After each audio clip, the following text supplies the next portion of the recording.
ये वो घर है जहाँ से गुज़िश्ता रात एक ख़ातून और उसके 3 बच्चों की डेड बॉडीज़ मिली थी। ये जो सारी फैमिली थी ये अमेरिकन सिटीज़न है। 4 जो कैजुअल्टीज़ हैं वो हुई हैं, एक वालदा की और 3 उसके बच्चे हैं। जो एविडेंस सामने आए थे तो उससे तो ये चीज़ पता चला कि कोई जहरीली चीज़ खाई है जिसकी वजह से बच्चों की और ख़ातून की डेथ हुई है। वो जहरीली चीज़ किस तरह से बच्चों को खिलाई गई, किसने वो खिलाई गई, ये एस्टैब्लिश जो है वो पुलिस करने की कोशिश कर रही है। जब इब्तदाई पोस्टमार्टम रिपोर्ट आएगी उसमें कुछ चीज़ें सामने आएंगी, उसके बाद फिर जब फाइनल रिपोर्ट आएगी तो उसके बाद सारी चीज़ें सामने आएंगी। अस्सलाम वालेकुम नाज़रीन, मेरा नाम है वकास अहमद। नाज़रीन, इस वक्त मैं मौजूद हूँ लाहौर के इलाके वलेंशिया टाउन के पी ब्लॉक में और मेरे पीछे ये जो घर है जिस पे वाइट कलर का पेंट हुआ है, ये वो घर है जहाँ से गुज़िश्ता रात एक ख़ातून और उसके 3 बच्चों की डेड बॉडीज़ मिली थी।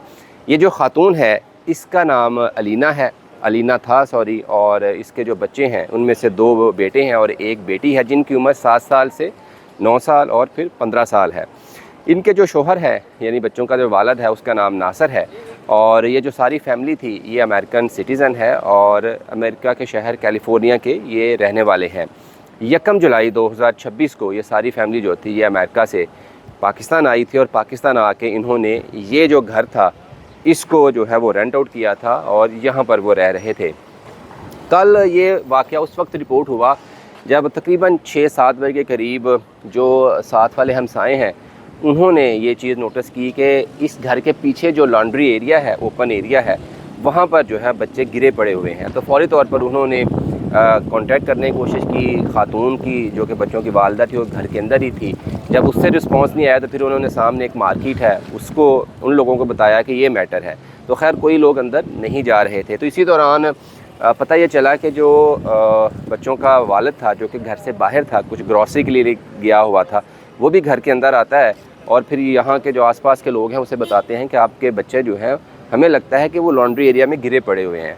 तो खैर ये बात जब निकलती है तो वलेंशिया की जो सिक्योरिटी है सबसे पहले वो यहाँ पर पहुँचती है। उसके बाद कान्हा पुलिस को इतला दी जाती है क्योंकि ये जो पी ब्लॉक है ये पुलिस स्टेशन कान्हा के हदूद में आता है। जैसे पुलिस पहुंचती है, जब पुलिस उस लॉन्ड्री एरिया तक जाती है तो बच्चे जो थे तीनों उनकी डेथ हो चुकी थी, जबकि जो खातून थी वो अनकॉन्शियस थी, बेहोशी की हालत में थी। तो फ़ौरी तौर पर पुलिस ने रेस्क्यू की मदद से खातून को लोकल हॉस्पिटल है यहाँ पर वहाँ पे शिफ्ट किया, लेकिन वहाँ पर जाके खातून की जो थी वो भी डेथ हो गई। और इस तरह से इस अफसोसनाक हादसे में 4 जो कैजुअल्टीज़ हैं वो हुई हैं। एक वालदा की जिसकी उम्र 45 साल है, अलीना नाम था, और 3 उसके बच्चे हैं जिनमें से 1 बेटी है दरमियान में और 2 बेटे हैं। अब पुलिस जो है वो शवाहिद इकट्ठे कर रही है। अभी भी जो पंजाब फॉरेंसिक साइंस एजेंसी है उसकी टीम यहाँ पर मौजूद है। फॉरेंसिक एविडेंस कलेक्ट किए जा रहे हैं। रात को भी एक दफ़ा जो फॉरेंसिक की टीमें थी वो यहाँ पर आई थी और उन्होंने फॉरेंसिक एविडेंस कलेक्ट किए थे। डेड बॉडीज़ जो हैं वो जना हॉस्पिटल के मुर्दा खाने में मौजूद हैं, वहाँ पे पोस्टमार्टम होगा और पोस्टमार्टम के बाद फैमिली के हवाले कर दी जाएंगी। जब ये नाज़रीन तहकीकात का पुलिस ने आगाज़ किया गया था तो सबसे पहला जो शक था पुलिस का वो गया था बच्चों के वालिद पर, यानी कि जो नासर डोगर था।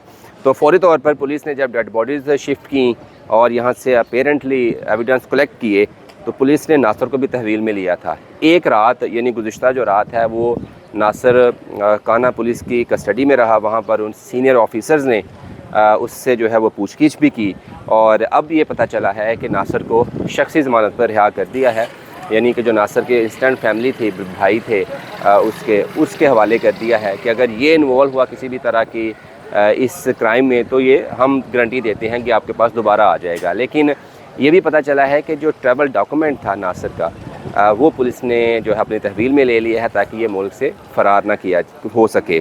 दूसरी तरफ पुलिस ने इन 4 जो हलाकतों का जो FIR है वो अपनी मदयत में दर्ज की है। लोकल जो चौकी इंचार्ज है हल्लो की चौकी का सब इंस्पेक्टर जैगम अब्बास, उसकी मदयत में ये FIR दर्ज की गई है और FIR जो है वो कत्ल की दफ़ात के तहत दर्ज की है। अब एक कम्प्रिहेंसिव जो इन्वेस्टिगेशंस हैं वो शुरू हो चुकी हैं और पुलिस जो है वो अब ये इस्टेब्लिश करना चाह रही है कि अपेरेंटली जो एविडेंस सामने आए थे तो उससे तो ये चीज़ पता चला कि कोई जहरीली चीज़ खाई है जिसकी वजह से बच्चों की और ख़ातून की डेथ हुई है। लेकिन वो जहरीली चीज़ किस तरह से बच्चों को खिलाई गई, किसने वो खिलाई गई, ये इस्टेब्लिश जो है वो पुलिस करने की कोशिश कर रही है।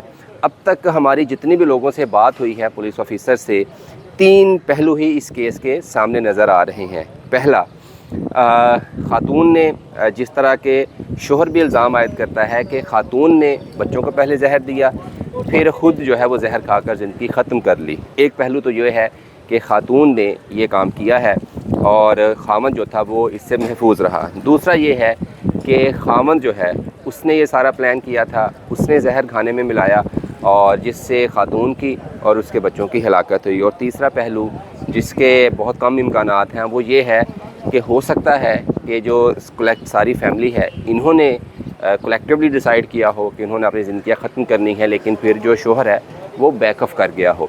तो अब ये 3 जो है वो पहलू बन रहे हैं। ये चीज़ साबित करने के लिए कि बच्चों को जहर किसने दिया, किस चीज़ में मिलाकर जहर दिया गया, इसके लिए डेफिनेटली जो फोरेंसिक एविडेंस है वो बहुत अहम है।